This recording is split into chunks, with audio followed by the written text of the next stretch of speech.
All right. Things didn't improve for the Gryffindors as the potions lessons continued. Snape put them all into pairs and set them to mixing up a simple potion to cure boils. He swept around in his long black cloak, watching them wade dried nettles and crush snake fangs, criticizing almost everyone except Malfoy, whom he seemed to like a lot. He was just telling everyone to look at the perfect way Malfoy had stewed his horned slugs when clouds of acid green smoke and a loud hissing filled the dungeon. Neville had somehow managed to melt Seamus's cauldron into a twisted blob, and their potion was seeping across the stone floor, burning holes in people's shoes. Within seconds, the whole class were standing on their stools while Neville, who had been drenched in the potion when the cauldron collapsed, moaned in pain as angry red boils sprang up all over his arms and legs. "Idiot boy!" snarled Snape, clearing the spilled potion away with one wave of his wand. "I suppose you added the porcupine quills before taking the cauldron off the fire?" Neville whimpered as boils started to pop up all over his nose. "Take him up to the hospital wing," Snape spat at Seamus. Then he rounded on Harry and Ron, who had been working next to Neville. "You, Potter, why didn't you tell him not to add the quills? Thought he'd make you look good if you got it wrong, did you?" "That's another point you've lost from Gryffindor." This was so unfair that Harry opened his mouth to argue, but Ron kicked him behind their cauldron. "Don't push it," he murmured. "I've heard Snape can turn very nasty." As they climbed the steps out of the dungeon an hour later, Harry's mind was racing and his spirits were low. He'd lost 2 points for Gryffindor in his very first week. Why did Snape hate him so much? "Cheer up," said Ron. "Snape's always taking points off of Fred and George. Can I come and meet Hagrid with you?" At 5 to 3, they left the castle and made their way across the grounds. Hagrid lived in a small wooden house on the edge of the Forbidden Forest. A crossbow and a pair of galoshes were outside the front door. When Harry knocked, they heard a frantic scrambling from inside and several booming barks. Then Hagrid's voice rang out, saying, "Back, Fang, back!" Hagrid's big, hairy face appeared in the cracks as he pulled the door open. "Hang on," he said. "Back, Fang!" He let them in, struggling to keep a hold of the collar on an enormous black boarhound. There was only one room inside. Hams and pheasants were hanging from the ceiling. A copper kettle was boiling on the open fire, and in a corner stood a massive bed with a patchwork quilt over it. "Make yourselves at home," said Hagrid, letting go of Fang, who bounded straight at Ron and started licking his ears. Oh, here's his house.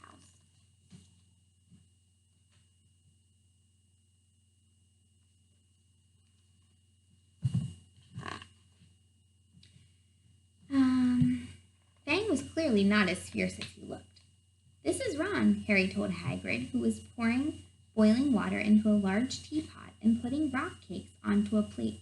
"Another Weasley, eh?" said Hagrid, glancing at Ron's freckles. "I spent half me life chasing your twin brothers away from the forest." The rock cakes almost broke their teeth, but Harry and Ron pretended to be enjoying them as they told Hagrid all about their first lessons. Fang rested his head on Harry's knee and drooled all over his robes. Harry and Ron were delighted to hear Hagrid call Filch that old git. "And as for the cat, Mrs. Norris, I'd like to introduce her to Fang sometime. Do you know, every time I go up to the school, she follows me everywhere. Can't get rid of her. Filch puts her up to it." Harry told Hagrid about Snape's lessons. Hagrid, like Ron, told Harry not to worry about it, that Snape liked hardly any of his students. "But he seemed to really hate me." "Rubbish," said Hagrid. "Why should he?" Yet Harry couldn't help thinking that Hagrid didn't quite meet his eye when he said that. "How's your brother Charlie?" Hagrid asked Ron. "I liked him a lot. Great with animals." Harry wondered if Hagrid had changed the subject on purpose. While Ron told Hagrid all about Charlie's work with the dragons, Harry picked up a piece of paper that was lying on the table under the tea cozy. It was a cutting from the Daily Prophet. "Gringotts break-in, latest. Investigations continue into the break-in at Gringotts on 31 July. Wildly believed to be the work of the Dark Wizards or witches unknown. Gringotts goblins today insisted that nothing had been taken. The vault that was searched had in fact been emptied the same day. But we're not telling you what was in there, so keep your noses out of it if you know what's good for you, said a Gringotts spokesgoblin this afternoon. Harry remembered Ron telling him on the train that someone had tried to rob Gringotts, but Ron hadn't mentioned the date. Hagrid, said Harry, that Gringotts break-in happened on my birthday. It might have been happening while we were there. There was no doubt about it. Hagrid definitely didn't meet Harry's eyes this time. He grunted and offered him another rock cake. Harry read the story again. The vault that was searched had in fact been emptied earlier that same day. Hagrid had emptied Vault 713, if you could call it emptying, taking out that grubby little package. Had that been what the thieves were looking for? As Harry and Ron walked back to the castle for dinner, their pockets weighed down with rock cakes they'd been too polite to refuse. Harry thought that none of the lessons he'd had so far had given him as much to think about as tea with Hagrid. Had Hagrid collected that package just in time? Where was it now? And did Hagrid know something about Snape that he didn't want to tell Harry? Chapter 9. The Midnight Duel. Harry had never believed he would meet a boy he hated more than Dudley, but that was before he met Draco Malfoy. Still, first-year Gryffindors only had potions with the Slytherins, so they didn't have to put up with Malfoy much, or at least they didn't until they spotted a notice pinned up in the Gryffindor common room, which made them all groan. Flying lessons would be starting on Thursday, and Gryffindor and Slytherin would be learning together. Typical, said Harry darkly. Just what I always wanted, to make a fool of myself on a broomstick in front of Malfoy. He had been looking forward to learning to fly more than anything else. You don't know you'll make a fool of yourself, said Ron reasonably. Anyway, I know Malfoy's always going on about how good he is at Quidditch, but I bet that's all talk.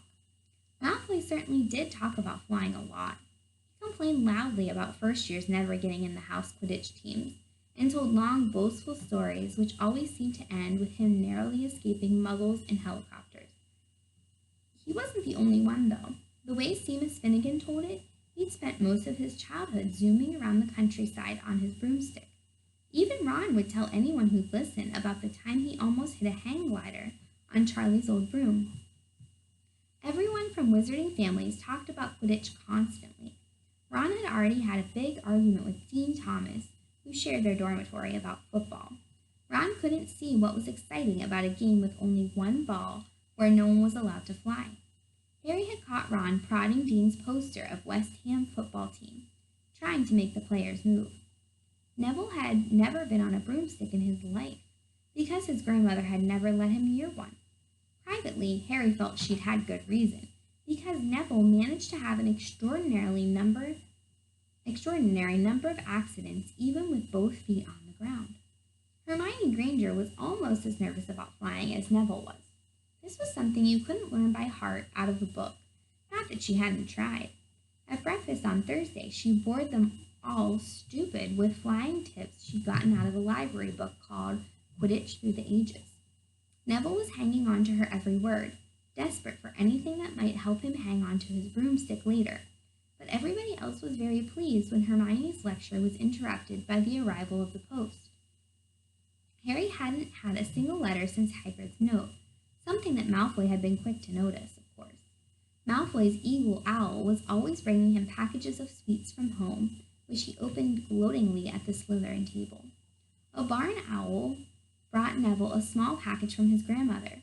He opened it excitedly and showed them a glass ball the size of a large marble, which seemed to be full of white smoke. It's a remember-all, he explained. Gran knows I forget things. This tells you if there's something you've forgotten to do. Look, you hold it tight like this, and if it turns red... Oh, his face fell because the remember-all had suddenly glowed scarlet. You've forgotten something. Neville was trying to remember what he'd forgotten when Draco Malfoy, who was passing the Gryffindor table, snatched the remember-all out of his hand. Harry and Ron jumped to their feet. They were half hoping for a reason to fight Malfoy, but Professor McGonagall, who could spot trouble quicker than any teacher in the school, was there in a flash. What's going on? Malfoy's got my remember-all, Professor, scowling. Malfoy quickly dropped the remember-all back on the table. Just looking, he said, and he sloped away with Crabbe and Goyle behind him.